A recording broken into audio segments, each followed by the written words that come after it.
another episode of Beyond the Black Rims. I'm Mars Girl. I'm Josh Knight the First. And this is Season 5, Episode 5. Or Episode 99 if you're counting. Yeah, so next week's our 100th episode. 100th episode. Into our 5th season. Wow. It's pretty impressive that we've been going for that long, huh? Oh, yeah. Yeah, so that's kind of a big deal. Yeah. Oh, my head just kind of disappears every so often. Whatever, I'm just going to have to deal with it. How you guys doing this week? Very glad you guys are with us as usual. Thank you, as always, to the Patreon contributors over at patreon.com/MarsGirl who make this and many other shows happen. You can kind of see named in the ticker right down here of people who've donated recently. So thank you very much to making sure that this show happens and that we can further improve as time goes on. I feel like there were other things I wanted to bring up, and now I can't remember what they were. No, they were good. Okay, just making sure. So yeah! Yeah, what's going on? I won a thing on accident. So you did. So, this was from who? Japan Hero Collectibles. Yeah. And they were having a contest for this. It's the Ninja Star Burger from Shuriken Sentai Ninja. And this specifically is for the character that's supposed to be the American Cowboy Ninja. Star Ninja. And they were having a contest both on Facebook and on Instagram where you like and you comment and you're entered into a drawing, blah, blah, blah. And literally the comment I left on their photo was, well, why not? And that was it. And what happens when you say, well, why not? They give me a toy, is what they do. So now I've got this thing. No, hold it. You gotta put it in the thing to make it work. Yeah, well, you have to start it first, and then you put it in the thingy. I didn't even spin it! This thing is so sensitive! So it's a burger. Now, granted, I promise you there's lettuce. I promise there's lettuce right here. But since we're using a green screen, it's kind of hard to see the lettuce. You can't. Yeah, I can't. It's funny, you can't see through the lettuce. No. So that's a thing I accidentally got for free. That's cool. That would have otherwise been like a $50 toy. Yeah, since it's, current. Yeah. Yay! Yeah, or yeehaw, as it were. It barely takes any, and I could transform over and over again if I just, okay, I can cancel it, thankfully. Yeah. But not like that, apparently. No, wait. Oh, thank God. There, I stopped it. I got it. Wow! Wow! Good yeah! Lord. Good Lord, that character. Yeah. He's an American ninja. I don't care how American they try to portray him as, he's not very American. No, well... He's very stereotyped. He looked like he was eating like a McDouble like a couple episodes back. The thing is, if he was really American, if he was really Texan... some of you guys might not know this. There's a chain here in Texas called Whataburger. No, what a burger. Don't confuse people and make them think they're eating water. Alright, it's spelled what? Like the question what? A burger. Some people just say Whataburger because... But the word is what? What a burger. Either way... It's a chain from around here. He should be eating those, and they're delicious. Free advertising. Okay, right. Great. So what are our stories today? We've got stories, right? Yeah, we got stories. The first one I know about is Goosebumps related. Yes, so, some of you had linked us this story, and we'd seen it come across, so we've got our first trailer for the new, Jack Black starring Goosebumps movie, based, of course, off R.L. Stine's books, and we're going to talk a bit about that, how the trailer looks, how that's probably going to play out. Somewhere here in the middle, we're talking about a PewDiePie, and I typically would not bring this up, because actually I don't watch PewDiePie at all, but it was revealed within the last couple of days how much money he makes doing his videos on YouTube, and most of them are Let's Play related videos, and they're not all Let's Play related videos, but it was quite the sum of money, and some people were pissed about it, and then he further addressed those people. So we'll talk about how he addressed them, and what there is to take away from that, even if you don't watch this particular individual. Yes, and then our last story for the evening, most people have been talking about it, we've got 1 year out to think about it. Japan finally accepted the US's challenge to a full-on robot battle. It's gonna go down. A row battle. A row battle. We're gonna talk more about that in the last story and just get hype about robots, because why wouldn't you? Sounds good to me, yeah. Alright, so... You've got other things to talk about, though, right? Like what? I don't know.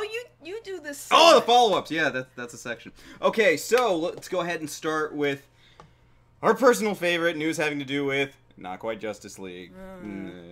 Yeah, exactly. Okay, so as most of you know, right now, today is, I believe, the first day of San Diego Comic-Con, which, if you're watching this live, you're not there. Neither are we.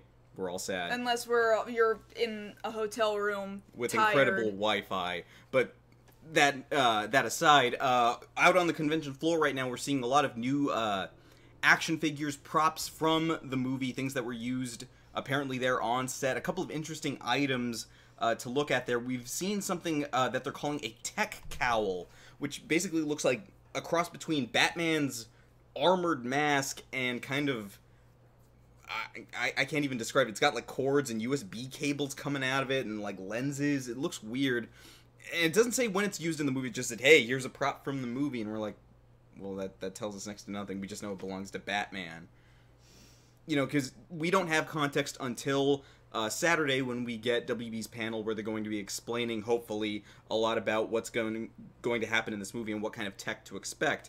Along those lines, we're also seeing a look at the batarangs in the movie. He's got a grenade launcher, what looks like apparently 2 different grapple guns, more like what you see in the Arkham games. He's got the grapple gun and then the line gun that used to go, you know, from one side of a wall to another, you know, completely different weapon there. But in a related story, it turns out that Ben Affleck has actually already signed on to not only, you know, of course, be in another solo Batman movie, he's also going to write that movie, co-write, I should say, and direct that movie. How scared are you of that? Because Ben Affleck is a huge Batman buff. Well, one, honestly. He's a huge Batman buff. 2, he's not a bad director. Yeah, because see, him being directed by Zack Snyder kind of concerns me, because I'm concerned about Zack Snyder, but Ben Affleck, like, that's a guy who knows his Batman, so I'm slightly less concerned, perhaps. Because this isn't the same thing as, you know, putting in the hands of somebody like, say, Snyder, where they've got a proven track record of, I don't know that we can trust you. With his most recent stuff, notably the more award-winning stuff like Argo, like The Town, you know, those that were very highly praised critically, I feel better about him. That's what made me feel better about him going into Batman to begin with, into the role. And now having him take such a large part of the next movie, I doubt that it'll be any worse than Not Quite Justice League. In fact, I think it'll actually work in its favor. Yeah, see, I feel like him being directed by somebody else is worse than him possibly doing it himself. And on top of that, he's working with Jeff Johns on the script. And of course, he's worked on Smallville, Arrow, The Flash, and certain episodes of Justice League, you know, the original cartoon series. So all of those, you know, together, there's the good portions of that, along with a guy who's, you know, very blatantly a fan of the Batman mythos. I'm pretty happy with this. I imagine whatever problems Snyder's gonna write in, Affleck's gonna have a fair say in, you know, what goes, what doesn't go, since he has such a big creative hand in the pot, so to speak. Yeah, I hear what you're saying. So moving on to other news, we've got a little bit more news coming out early from San Diego Comic-Con. Some news on the next Godzilla movie. An associate from Legendary was quoted as saying, we heard you guys complaining about the last movie, how Godzilla was only in 11 minutes. We heard you loud and clear. Stay tuned to the next movie. You're going to get exactly what you're hoping for. Most of us presuming that he means more Godzilla screen time. More monster fights, possibly, yeah. Yes, because, like we were saying a while back, and I don't think this is incredibly spoilery, the action of the dinosaurs in Jurassic World was darn near close to, if not better than, what we saw in Legendary's Godzilla movie. Well, I'll say it again. I feel like Jurassic World was not a very good Jurassic Park movie, but was a very good monster movie. And possibly, yes, outdid Godzilla in being a monster movie. And that sounds horrible to say, But those were just kind of the unfortunate circumstances out of both movies, really. Yeah. I mean, what more can you do about it? But hopefully we have a lot more to look forward to in this coming movie, because, yeah, we all paid for giant monster fights. We want to see giant monster fights. Exactly, so let's get to it. In other movie news, we've got some news about the Ghostbusters update. We showed you guys, or told you guys last week, a little about the costume updates. Now we actually have a picture of the new Ecto-1 for the movie, which looks like it's based off a Cadillac. And really, I'm okay with it. It's not awful if they're gonna make slight changes to everything else that aren't too far removed from their original source. Then like, I'm not gonna flip out about it. And people have been modding things like friggin' Mini Coopers to look like their own Ecto-1. So like, why should anyone complain? See, this is the thing. Like, if you stop to think about it for a second, like they get the Ecto-1, or really the hearse it was then, and this is a hearse here, you know, a caddy hearse, and it's basically the same car, so that's not really a complaint. It's just a newer model compared to the old 50s looking model. This is more of a 70s model, and even then, it's still that same jump of, oh, we're using an older style hearse to make the Ecto-1 out of. Which is kind of the thing I'm starting to like about the aesthetic that this movie's going for. It looks a little more grounded, a little more realistic, like, hey, we can only afford so much. I want that cool hearse, but we can afford this hearse. Like, I would be cool if they even did that. You know, like, if we watched them picking out the car again. Yeah, I think it would be a little unrealistic to have them go for the exact same model of vehicle. That would be pretty unrealistic to me. Because it would almost seem like they would probably find a junker, and that would cost more money to make it function than it would to just get something that already just basically runs and gets them from place to place. Yeah, exactly. And the thing about it is the scaled back look of even this and the proton packs, I'm kind of digging. It's not... I wouldn't dare call it like steampunk or anything of that nature, but it's I more don't of know a where just... you would even get that. I'm just trying to think of the way of saying it. It looks like, you know, trying to make that, like, if I saw that in the movie and I myself tried to make it out of parts I had here, like out of computer cases and things like that, that looks like what the proton pack would look like if I tried to make it. If I don't have access to the exact same car that they used for the Ecto-1 in the original, you know, 2 movies, I'd go for this. It makes sense. I'm starting to feel a little bit better about this. Yeah, I would agree. So, we're good there. Moving on to some other stories. In Marvel news, we got a little bit of Marvel news to cover here. So, we already talked about Joe Barenthal having been confirmed for Season 2 of Daredevil playing the Punisher. Now we can also confirm that Elektra has also been cast in the movie, and she will be played by Elodie Yung, who was in G.I. Joe Retaliation, also, you know, wearing red ninja outfit there, and District 13 Ultimatum, which I haven't watched yet, but that's on my Netflix queue. So I'll get to that probably now that I have a reason to watch it. Good job. What? It's an action movie. Okay, but the thing about it is, you know, that, of course, her character, not to incredibly spoil things because it's a throwaway line, is referenced to in Season 1 of Daredevil, and now we're going to go ahead and see her included in Season 2, so that can only tell us what kind of storylines to expect. Definitely, probably a romance. Definitely, probably? Well, because of the fact that Matt and Elektra... It can either be definitely or probably. It's more than likely definitely. Oh my god, just stop. Just stop trying. They're probably going to kiss. They're going to kiss. Okay. Just saying. Thank you. Okay, so moving on to other news. Do you say that before every news article? Moving on to other news, moving on to other news, moving on to Yeah, I've been saying it like every episode. Haven't you been paying attention? Choose some new words, man. Okay, here's the next thing. Okay, good. Okay, so we have Star Wars news. First thing to talk about is your phone. So, Disney and Star Wars put out a little app that you can get for both Android and iOS, which will update you on just about everything having to do with the franchise. You'll get updates about Rebels, you get cool little pictures that you can put on your phone, little augmented reality things, like Kaylin, you just took a picture the other day, put yourself in Jedi robes. That wasn't augmented reality. The augmented reality thing, you need a picture of a poster, and then you can do augmented reality stuff where you can take pictures of things in real life. That's what I meant. Then there's little games where you can use the Jedi the floating training ball. The training orb, yeah. The training orb that Luke uses in Episode 4, and all the younglings are using at the Jedi Temple. But then there's also the countdown for Episode 7 and Episode 8.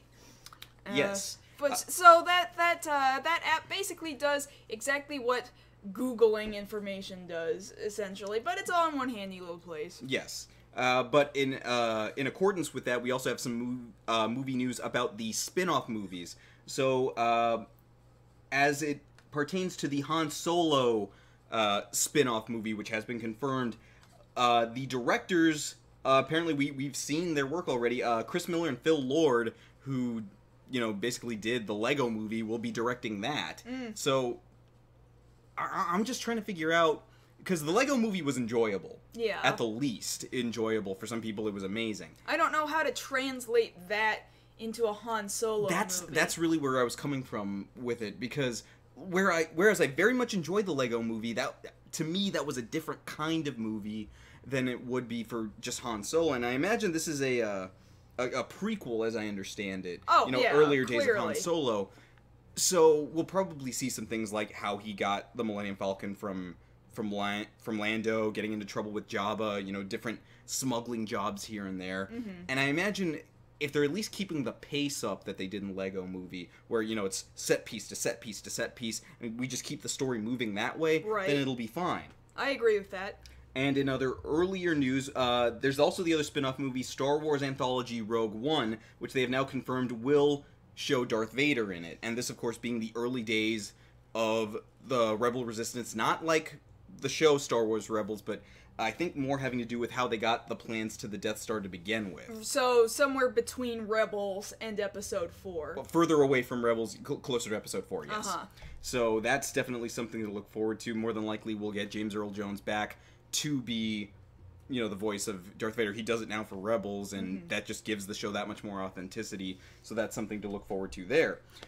In other time-space news, we have some new Doctor Who news. They've confirmed that September 19th is going to be the season opener for this next season, starring Peter Capaldi. Also, it turns out that Peter Capaldi is lending his voice, in fact, to the LEGO Dimensions game, which we did have confirmation that Doctor Who was going to be in it, but he is also in there as the Doctor, and you can apparently play as the earlier incarnations from William Hartnell up to now. Pretty cool. That is pretty cool. They've got those little, they're not Lego figures, it's another brand that they've been selling for a while, but now those are pretty much going to get pushed off the shelves in favor of Lego versions, which are basically the same thing. It's just one's got a bigger, power behind the logo on that. Exactly. But of course that'll be available later this year. I skipped this. In other Marvel-related news, apparently Marissa Tomei, who people would know from My Cousin Vinny or The Wrestler, is up for the role of Aunt May in this new Marvel Cinematic Universe Spider-Man. And I'm just wondering about this, because she's even younger than the last Aunt May. Like, they keep getting younger every time they reboot these things. Well, and it's like, if Spider-Man is younger, wouldn't it make sense for his other relatives to also be younger? I guess, but it's like... This seems like no duh to me. She doesn't... Because the thing about it is, like, Aunt May traditionally has, she's older, has the gray hair, and granted, Sally Field wasn't exactly full gray, but she at least had an aged face, so I could buy, oh yeah, she's an older aunt to him, especially with Martin Sheen there as Uncle Ben, you got, oh, they're an older couple. They at least kept that the same, even though they took Peter's age back, say about, give or take 4 years from, the Sam Raimi version. Whereas here, we're basically doing that. We're putting Peter back in high school again. You don't necessarily have to age down everybody. It's the same complaint that I make about Gotham. Because you tried to go back so far, and you're trying to age down people, you're going to start fudging the numbers at this point. And, call it personal opinion, Marissa Tomei looks too young to me to be the sagely wise Aunt May. Alright. Just saying. Whatever you say. I don't care. And to round it out, just a bit of confirmation, the X-Files, which we covered before, they're coming back for that 6-episode run. That first episode is going to be on the 24th of January of next year, so you guys be on the lookout for that. Leading up to that point, Fox is having a marathon of the entire series from start to finish, and then ending right before the new series starts. So if that's your last thing, then what's up with this picture you made me grab? Oh yeah, that's right. Why'd you make me grab this and you don't go and talk about it? Okay, I'm gonna talk about it. Yeah, so we important. missed. Yes, this is important because last week we didn't have the picture in time. This is, of course, a set picture from Ash vs. Evil Dead. We're gonna go ahead and have more information about that next week since they haven't had their San Diego Comic-Con panel. But that, of course, is this weekend. We're gonna be talking about that. It's nice to see Ash back in good form, looking a lot thinner than he has been in recent years. That's what I was saying last week, too, is that I think he But now you guys can see it for yourself. Yeah, I think he looks pretty good, considering I had recently been more used to seeing him a bit more pudgy, and and he's allowed to be pudgy, but for the character of Ash, this makes more sense. Well, because, like, in things like My Name is Bruce, or even, you know, for years on Burn Notice, yeah, he had a little more, you know, chub to his cheeks. But that was fine, you know. He's either playing an older version of himself or a completely different character, which is fine, you know. He can lend himself to those roles. Whereas here, yeah, it's an iconic role. People kind of have an expectation of what you look like. So, yeah, it's nice to see him back in full form. I don't see a boomstick, but it's there somewhere. I'm sure it's coming. Yes. The important part is the chainsaw hand. Yes, that is the most important part. Yes. Yes, thank you for reminding me of that. You're welcome. Okay, so let's go on to our first story of the evening. Wait, which one's the first one? It's the one with Jack Black. Oh, well, okay, so then it's this. It's this. So there's this trailer going on back here. Oh, wait, get out of the way. Oh, Goosebumps. There it is. Okay. That was it. That's the name of the movie. It's okay. All right, everybody, go home. No, all right, no, don't go home. We still got like 40 minutes. They mostly probably are at home. Oh yeah, you guys are at home. Yeah, keep that up. Keep that up. Yeah, stay home. Okay, so Goosebumps, yes, movie. Yeah, I'm not sure how to feel about this thing. Like, I'm not mad at it. No, I'm not mad at it. Its existence. I'm just kind of like, this is the direction of a Goosebumps movie. I suppose if you were gonna do another movie, you'd unfortunately have to start basing them on the individual novels, and there's over 60 of them in the original series, so you can't really do that. So next best thing is to, of course, jam all the books into one movie. And how do you do that? Because you go back, you know, back when we were kids, you know, growing up, you know, that was some of the fun things you had to look forward to in school was, you know, field trips, days where they rolled in the VCR and you got to watch movies, and then Scholastic Book Club, which is where I ordered a fair number of these Goosebumps books. I did too, yeah. And, you know, I always loved the covers. You could feel the Goosebumps on the cover. See, that used to be a big thing. Yeah. You know, you can't get that on Kindle anymore. You can't feel the Kindle and you feel, you know, the raised text of Goosebumps. Yeah. You know, that was a thing. Like, I'm trying to... Because we were just talking about this the other night. What was one of your favorites growing up of the series? Really? I was just as OCD back then as I was now, so I was like, well, I've got to read them in order, but they have nothing to do with each other. Shut up! I have to go 1 through 62. In the original run. And so I only made it through like 10 books. So you shortchanged yourself. I did, but so of course I made it through. There's Welcome to Dead House and Monster Blood and Night of the Living Dummy, and those they were all really entertaining. And I think they were entertaining because they were legit pretty creepy for kids, and a lot of them were like, oh, I don't want to be stuck in that scenario, and a lot of threat of death possibly happening, but no death ever actually, like, occurs. Not really, you know? No. So, you know, it's safe for Scholastic to publish. But I did read a lot of those Give Yourself Goosebumps novels, actually, which were choose your own adventures, and then a lot of those ended up with you being dead, actually. Yeah. So those I found more scary because I was like, oh, this is me. I gotta make it out of this place alive, and I died all the time, so... No, like, I'm trying to think. I think one of mine was Attack of the Mutant. That was probably my favorite one because that was the comic booky one. The Haunted Mask, and I can never remember the name of it, but it's the one with the giant ants. Oh, yeah, well, you see that featured here in the movie the giant trailer, bug too. here. So that's the point of this topic here, is that this trailer dropped yesterday?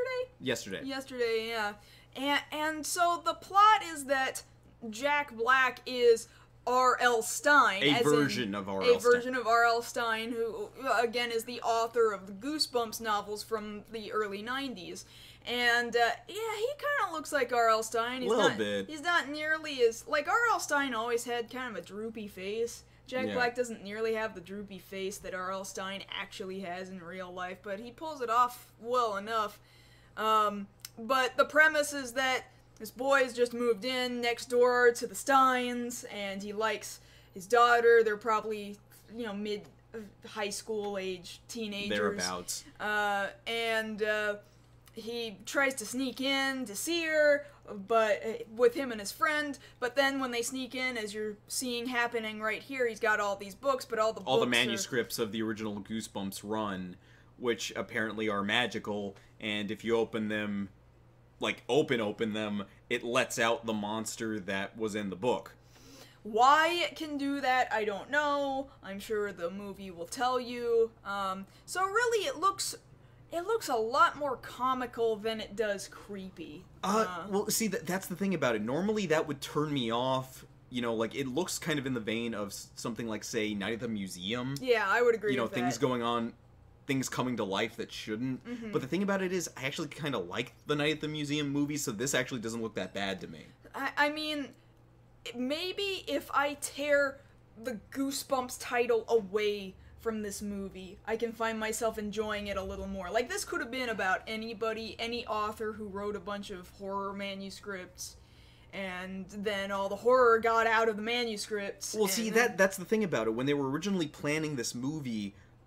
Jack Black had signed on, but he wasn't playing R.L. Stein originally. He was basically playing that, just a different author whose creations came to life, and then they had to go after them. And I wonder if that wouldn't have worked better, instead of having to blatantly say, no, he's R.L. Stein. I don't know, because Goosebumps is such a pull. It was one of Scholastic's, I think, biggest banking titles, for sure. That totally sold the little, manual, the paper booklets that you would get handed. It was basically tissue paper when you thought about it. It was about super thin, like, alright, I'm gonna take this home to mom, stuff it in my backpack, it comes out. Rip. Oh. Yeah. Yeah, I had that happen too many times. Like, I remember I made the mistake of, I folded mine up, put it in my back pocket, and ran home, because I didn't used to live that far from my house. Did you get butt sweat?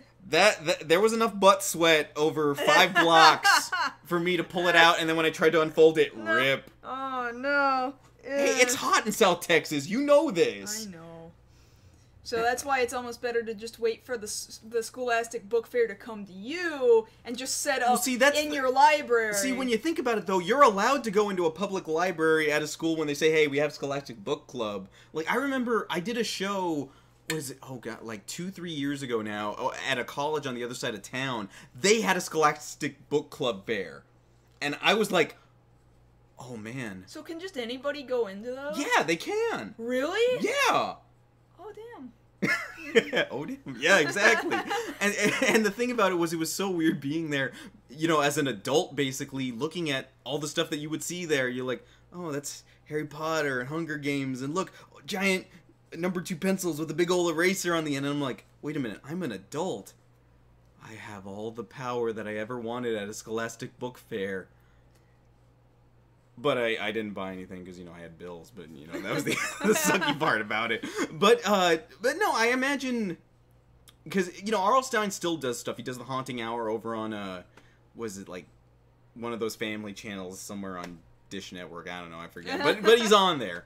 I imagine this is another chance to start reselling the books again. Oh, probably. Because this is the shot in the arm that, the series would need. $10 says they're going to start publishing more short novels again. Because every few years they try and inject brand new books with new ghost authors, and Yeah. and none of those are nearly as great as the original series really was. But... Well, because you think about it, back when the original series was running, back in the 90s, it went for a couple of years. Well, more than a couple of years. I think it was like, if I remember correctly, it was like 4 or 5 years of the books running, and then that's when they started adapting them into the TV series. Yeah. And really, I think the show worked better that way, because it took, basically all these children's horror novels, and then it basically turned it into a show that was like, The Outer Limits or Twilight Zone. They weren't entirely connected to one another unless it was a blatant sequel episode. But, those were just as popular too. And most of the ones I like Haunted Mask, that was like the first one they did. Yeah, I think that was the first one. And I remember being there, because they showed it at all. I think that one got a primetime release, but then they would show it again when the show started running on like Saturday mornings. Yeah. And I remember being there like, yeah, get Carly Beth. Yeah, she's gonna get caught in the mask. And that was a thing. But and that one I remember, they were selling it on VHS in those clamshell cases. But see, that's the thing. They only did that with that one, Night of the Living Mummy, and I think it was only 2 others that they did that to. They never did a full release of the series, I don't think. No, probably not. No, I don't think they ever See, did. that's a thing, too. If this movie takes off, I imagine right around the corner we can expect the original series to get released on DVD. It wouldn't take hardly anything. So, either way, really I think the point I'm trying to make is that I'm not scared of this movie.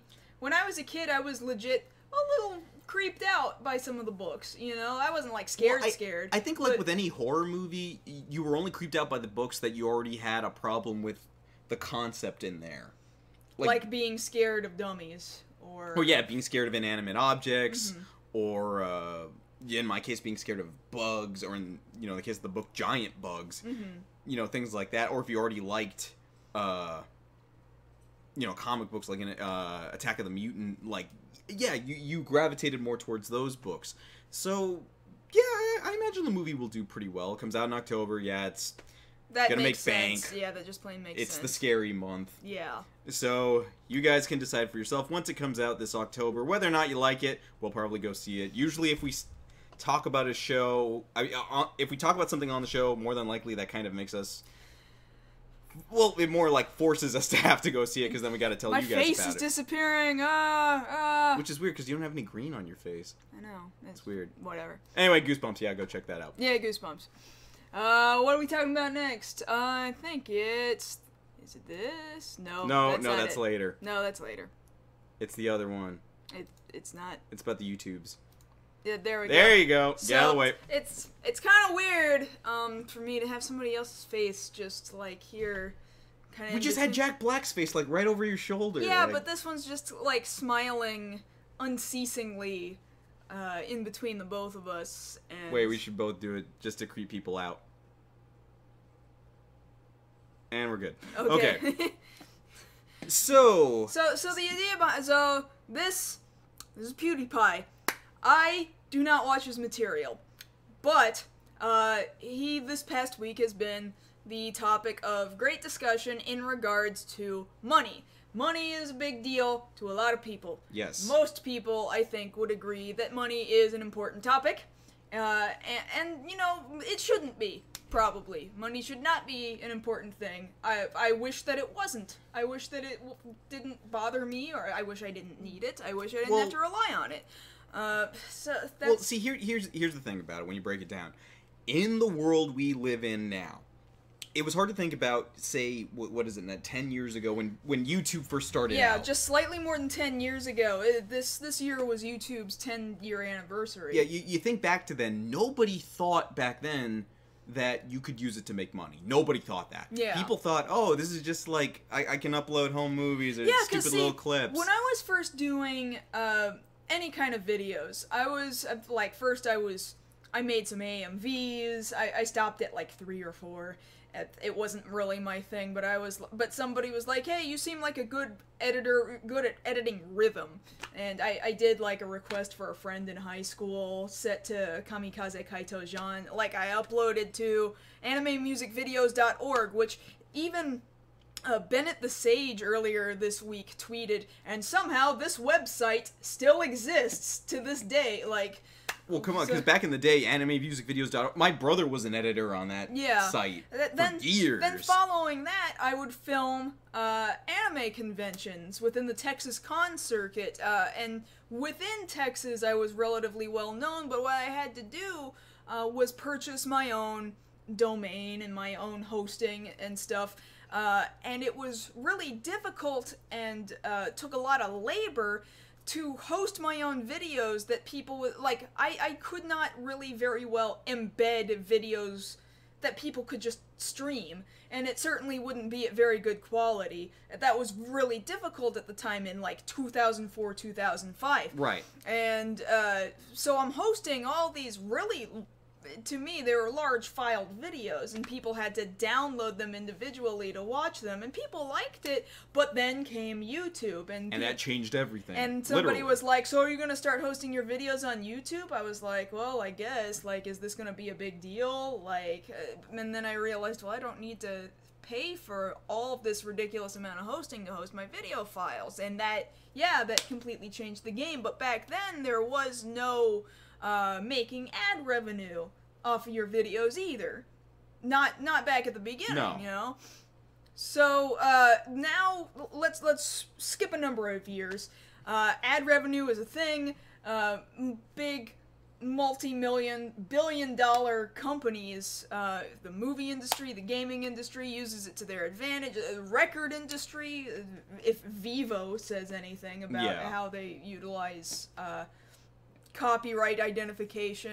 The fact that there is a content ID system on YouTube at all is this fanatically, like, it'll drive you mad, but it means there's money to be made with YouTube. Thus, we get all the way up to where we are today in YouTube as far as gaming is concerned. And a lot of people have posted Let's Plays. YouTube, in fact, I think later this year is going to be posting their own streaming options specifically for live Let's Players. It's kind of gonna combat Twitch, and I may test it out. It was suggested that I do to get on the ground floor.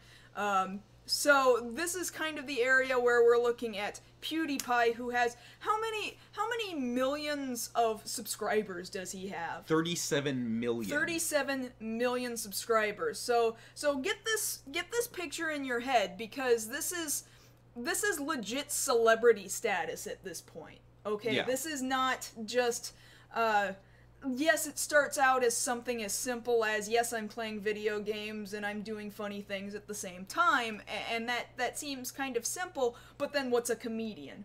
You know, yeah. Well, this is a legit entertainer, and he entertains millions and millions of people. People are legitimately entertained by it. So why then should it be a surprise that this week it was revealed that just last year he earned in YouTube ad revenue over $7 million.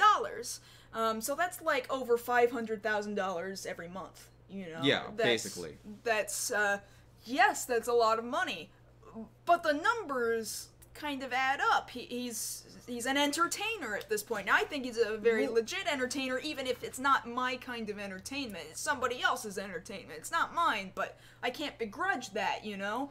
Well, because it's the thing about it, because a lot of people kind of harken back to this, even you were watching, was it Philip DeFranco's response about it, which I'm kind of inclined to agree with, that if you're, at the end of the day, a lot of us work 9 to 5s. A lot of us do midnight shifts. A lot of us go to school. A lot of us do a lot of other crap that we don't want to do, but we have to pay the bills. And every so often, one of us, just one of us, gets to do the thing they love to do, and then, you know, thankfully they get to actually be paid for it. Mm-hmm. That's the dream. That's the goal that everybody wants to get to, is to be able to do the thing you love, the thing you enjoy, the thing that doesn't, you know, rob you of energy or enjoyment every day, and be paid for it. Mm-hmm. And on those grounds, I'm like, hey, if you made $7 million, more power to you, dude.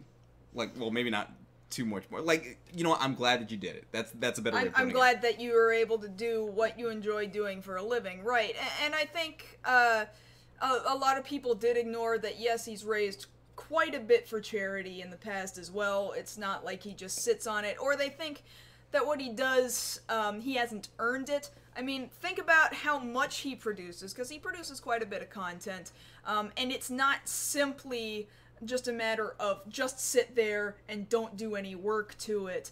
And it's not just him. If you go to his website, he has a network of his own, basically cast of regular people that he associates with. There's something to being an editor, a graphic designer. There's so much more that goes into it. At a certain point, you have to treat it like a legit job. Because it becomes that again is the dream too. That if you're doing something you love, you want it to be your job. And I'll even quote one of the guys here in the chat, which is actually something I remember the Joker saying in The Dark Knight: "If you're good at something, never do it for free." Mm-hmm.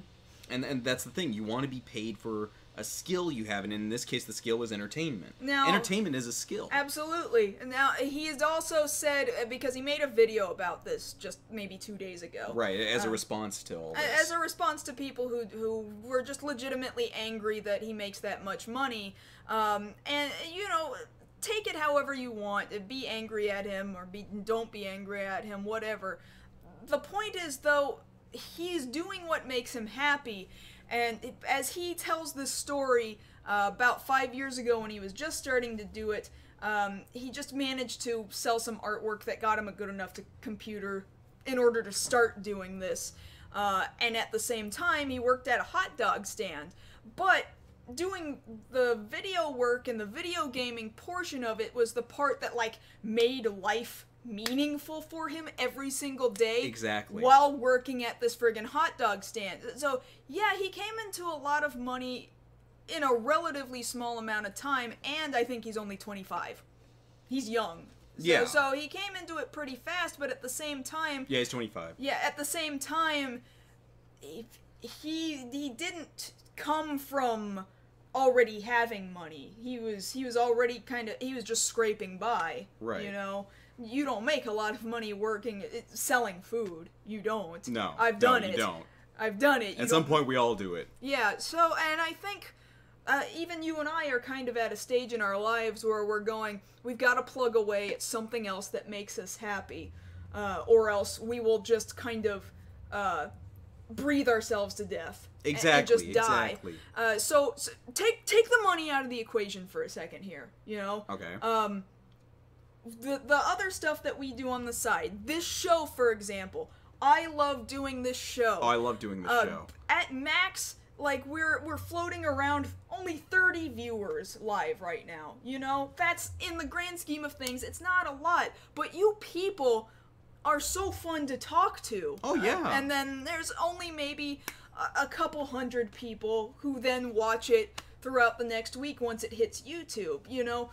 But despite that, screw the numbers, this is fun to me. And this is what I want to be doing. So yes, if I have to slog through a really, really crappy day job in order to get to this part of my week, then I'm gonna freaking do it. Yeah, because I'll tell you that much. I came home from my 9 to 5 today, and the one thing that got me through work was knowing I was going to work on this. Mm-hmm. That's what I do every week. I mean, in that sense, it becomes a job doing this, because it's not like we just sit here, you know, and start talking about whatever with, like, okay, yeah, we used to do that with nothing on the screen, but we've gotten past that. And see, that's the point, you know, when you start getting good at something, you're not just good, you have to develop it, you have to put in the time, you have to put in the effort. I think a lot of people expect it to just come, and it doesn't.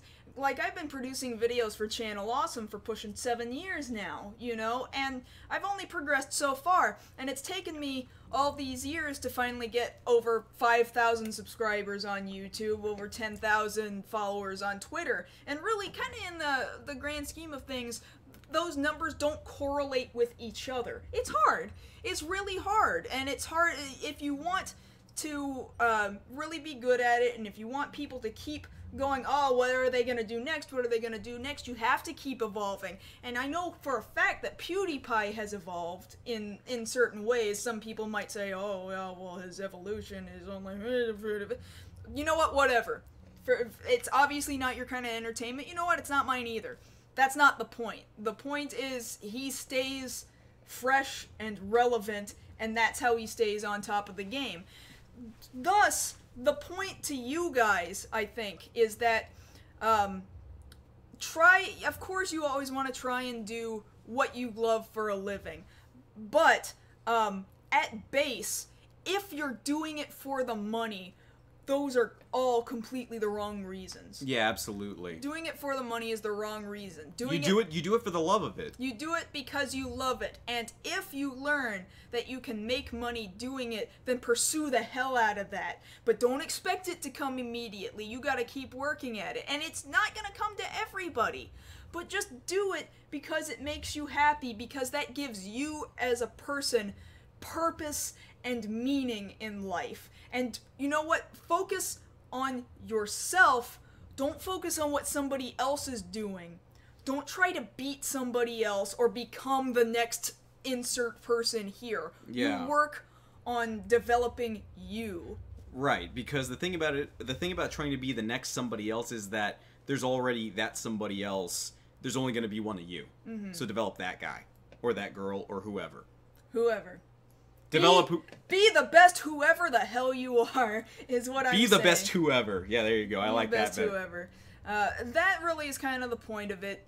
Yes. Get mad about the money, but whatever. At some point, I ain't gonna hate. I wish I had $7 million right now. At some point, you have to agree. Well, he probably earned it. Yeah. I wish I had $7 right now. Yeah, $7 would be nice. I could buy ice cream with that. Don't you still have some? I do. Oh my god, you're gonna have to get some after this. Alright, we're gonna do that. Alright. So, on to our last story. Robots! Robots! Ow. Oh, wait, get out of the way. Okay, so we have here a proposed drawing of what the fight between Japan and the US will look like. Not really. That's actually a picture from G Gundam. This... Oh my god. There we go. Is the actual... or close to the actual look of the robots that we're going to see fighting in a year, because as it's been making its way around the web. So I always mess up on the name. Suidabashi Heavy Industries created the one that's behind my head, the Kuratas. The Kuratas being the first publicly manufactured basically mech. Yeah, so people as a whole in general can buy it with a lot of money. But you can buy giraffe it. money. Yeah, with giraffe money. With PewDiePie money. PewDiePie money. Does he have it? Well, see, that's the thing. He didn't buy a giraffe with it, but let's not get into that. Point being, if you could hold off on buying giraffes, you could buy the Kuratas. It is for sale. But the thing about it is that, you know, a lot of people saw it and were like, oh man, that's so cool. But that's the thing about it. It's so cool.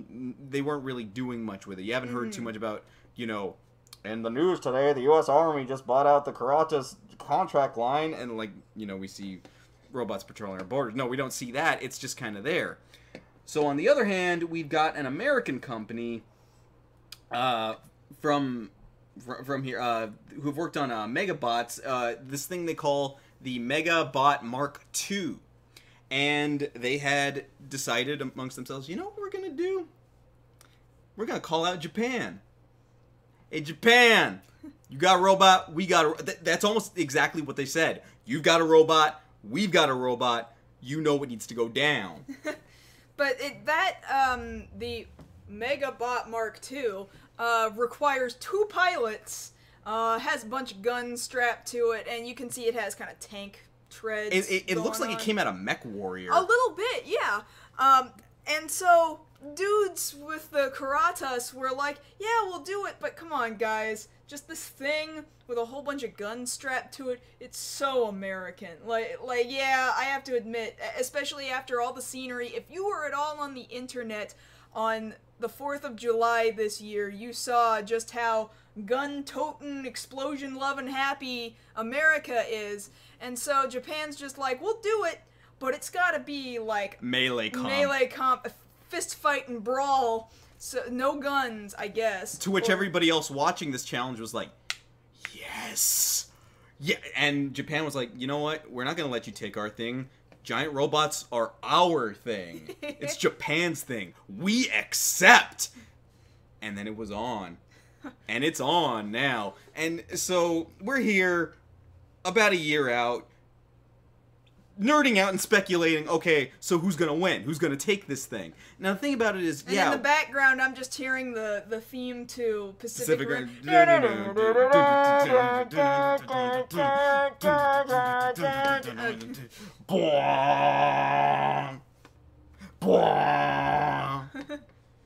And yes, of course, the comparisons are being made. Oh, well, the American one takes 2 pilots like a Jaeger. Yeah, maybe. Well, see, I feel like it's gonna be more like the snow speeders in the Battle of Hoth, where one of them's the pilot and the other one's gotta. The other one's the gunner. Yeah, execute the gunnery. Now, people are saying, you know, like, there's an article on Gizmodo today saying, you know what, calm down, it might not be as good as we're all hoping it's gonna be. Yeah, because my imagination is more like, alright, the dude's in the robot, alright, here we go.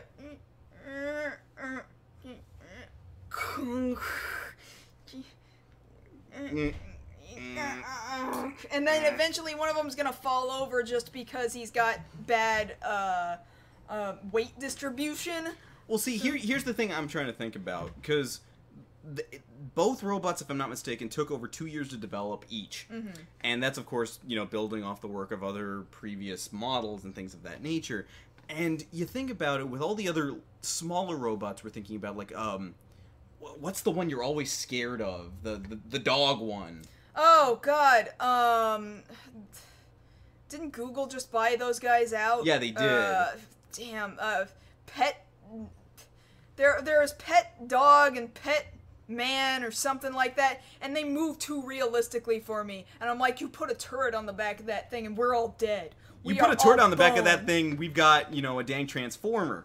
And the thing about it is, okay, so we're thinking about this a year out. They've given each other the caveat of, within the next year, you can make as many modifications as you want to these things to make sure that they're battle ready 1 year from now when we go at it.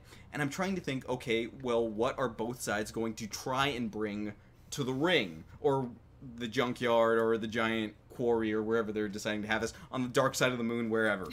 That would be awesome if they did. And I'm thinking about it, I do imagine that the American suit, the Megabot, is going to pretty much, rely on brute force. Yeah, more than likely. But the thing about it is, as much as they're going to rely on brute force and cannons and things of that nature, it's the fact that the Japanese called them out to say, no, we want melee combat.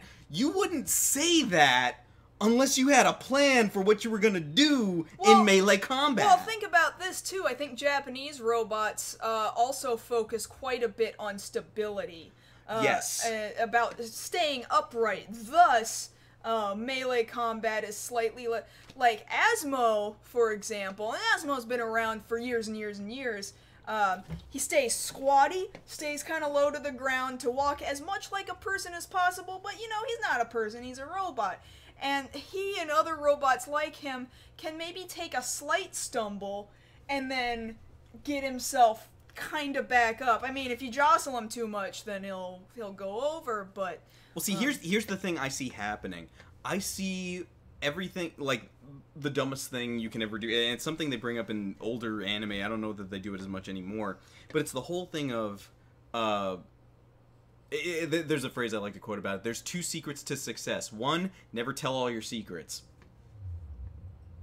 Yeah, I knew that. Yeah, was coming. basically. Yeah. So it's the whole thing that I'm thinking that the American team is going to broadcast everything they're going to do, whereas the Japanese team, they're going to keep a secret weapon. They're going to hold back until the day of the fight, during the middle of the fight, and they're just going to pop out with something. I don't know what it is, but I imagine it'll be related to melee combat. They're going to show something amazing that will take out the American robot. I don't know, like, I feel like, that's a very Japanese mentality to think that the Americans are gonna broadcast everything they do, but I think when it comes down to it, the Americans are gonna realize, oh, you guys, don't say crap, okay? Do not say crap or else we're gonna lose, because then they're gonna figure out their weakness like that, you know? Well, yeah, because the thing about it is, like, the funny thing about it is, relating to this, Shout Factory just barely put Robot Jocks on Blu-ray. Yes! So, yeah, we need to get a copy, because I was just, you know, pirating mine off YouTube for years. Oh. What? I didn't think there was gonna get a Blu-ray release, but now it's kind of legit. Now we're seeing countries going at it, and yeah, that's also kind of a G Gundam thing too. Is countries going at it and giant robots, and I'm wondering now because like I was saying earlier, we've seen BattleBots come back to ABC just a few weeks ago, but like in the face of giant robots, who's gonna want to see this little Roomba with a knife attached to it go against this little RC car with like spikes on it? Like, that's nothing. That's a thing of the past. That's something you can get at the dang dollar store. No, I want to see the real deal. You could get it at Radio Shack. Man, Radio Shack picked a bad time to go under, because now people are going to be inspired to be like, oh man, I'm going to go build my own robot. I just need to go to Radio Shack. Yeah. Which means if they kind of recalculated their strategy on stores, like, people want to build robots again. Quick, pour everything we have into like the 3 stores we have left. One in Akron, one in Sacramento, and the one over in Utah. Hold on. I'm pretty sure there's no Radio Shacks left anymore. Well, I think they're still like active online. I think. Yeah, they're active online. Radio Shack is open and here to stay. Over 1,700 convenience. See, like, look, we used to have like 15 or so Radio Shacks here in town. We're down to 3. We lost most of them. Okay, so they do still have, like, a couple open stores. I'm shocked. I thought they completely and utterly went bankrupt. No, they just had to really, really, really, really downsize. Nope, there's nothing nearby. Sorry, nope. Well, not in our zip code. But point being, now we, of course, can take bets on who's gonna, like, I'm not gonna front, I'm betting on Japan. I'm not even gonna front. Yeah. My money's, I got $5 on Japan right now. When we're talking about melee combat, yes, I'm gonna say Japan. If it were about gun, America in a heartbeat, but it's not about guns anymore, so we need to see... Unless the Japanese figured out a way to take out the guns. But, or, are they going to also allow weapons, like melee weapons, not just fisticuffs? You know, robots with knives. Cause are these robots gonna punch, or are these robots gonna stab, or are these robots gonna I don't know. Like, slash? It could be the whole thing of I brought a knife to a gunfight, or vice versa. You know? No, there's not gonna be guns, Josh. You don't understand. It's not guns. Yeah, but the U.S. one has guns. The Karatas has guns. The Karatas has a riot suppressor. Josh, they just said they want it to be fisticuffs. And you just said well, not fisticuffs, they want it to be melee. And you just said that they have a year to change their robots. They're not going at it with these 2 robots that you see right now on the screen. These are not the robots they're going to be facing off against each other. Okay, like, a robot, you want one with a hammer. I would love a robot with a hammer. A giant hammer. Giant hammer. I want to actually see it swing the hammer, not the stupid BattleBot thing of, oh, sorry. The stupid BattleBot thing. Like, I want to see him do this stuff, not... See, that's what I'm thinking it's gonna be. It's not gonna look that cool. It'll look cool to see them come out all massive and scary, but watching them fight is gonna be a little funny. Really. Well, I'm thinking about it, though. If we had to compare the 2 countries... U.S., we're just over here. We're gonna cheer people on, but we're not gonna put, like, emphasis behind it. It's like... So are we gonna help? We're not gonna think about helping those guys. Like, no, they built the robot. We didn't know about it. They got this, whatever. Whereas Japan, it's like, we will donate all of our time and energy to make this the best robot we possibly can. And they're gonna have all this funding, and it's gonna have like stickers all over it, and all these awesome weapons. It's gonna have music. It's probably gonna have music. It's gonna have cool entrance music. I'm pretty sure there's gonna be entrance music for both of them. Yeah, but you can imagine, like, somebody will write a song for the Japanese robot, whereas the American robot's just gonna get airlifted in to, like, rock you like a hurricane. Just some 80s metal anthem or something. You can imagine that's probably what they're gonna do. Perhaps, yeah. Alright, we're getting late in our run. Okay, so yeah, you guys can go... We'll talk more about taking bets in the after show, but for right now, you guys can start dreaming your wonderful robot dreams right now. Alright, great. So that's going to wrap it up for this week's episode. Although, if you are here live with us, please stick around for another half an hour, because we're going to talk live to you guys and stuff. Q&A and storytelling time. It's going to be awesome. Woo! But in the meantime, if you guys want to talk to us, we're always over on the Twitters. I'm at Josh Knight First. I'm at Mars Girl. And for this episode of Beyond the Black Rims, we're signing off. We'll see you next week for episode 100. See you then. Yay, 100!